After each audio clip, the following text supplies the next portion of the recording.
Counsel, in which case is the relationship between the agency closer to the COVID-19 danger? In this CMS case that you're arguing before us now, or in the Osha case that your boss just finished arguing? I think they're different cases. I think it's hard to say which one is closer. The Osha case, the Osha Act gives the Secretary of Labor responsibility for workplace safety, and you just heard why the COVID-19 pandemic is a grave threat in the workplace. CMS has authority to protect the health and safety of patients in Medicare and Medicaid, and explained at length why the COVID-19 pandemic is an acute danger to patients in that setting. So I think they're both very close. Well, maybe it expands it. Which is a more acute danger? OSHA, CMS, or the federal contractor vaccine mandate? Well, I think all of them. I think this gets to the question you asked my boss earlier, which is, the government is doing a lot of things in response to the pandemic, and I don't think that's a surprise. This is an unprecedented pandemic that touches virtually every aspect of American life, and so it does affect the authorities of lots of different federal agencies. Do you think the government has picked the three most pressing areas to address, and they're doing it in order? Or why OSHA, why CMS, why federal contractors, why not any host of other areas that are also, where COVID-19 is also a serious problem?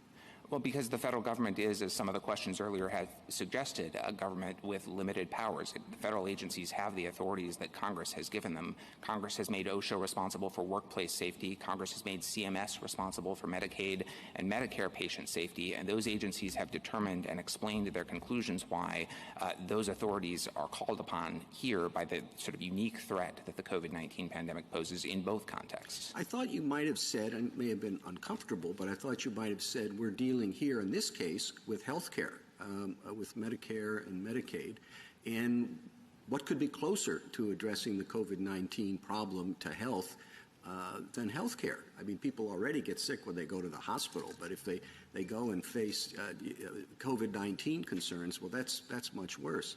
On the other hand, OSHA, it's workplace. Yes, COVID is a problem in the workplace, and in some situations it may be a more serious problem.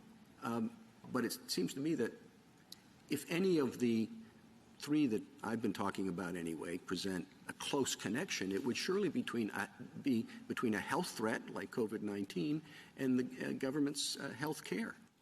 Mr. Chief Justice, I certainly don't want to disagree with that at all. I think there is an acute threat that COVID-19 poses in healthcare settings. We've seen that throughout the pandemic, especially in nursing homes and other congregate care settings, which are within the scope of this rule.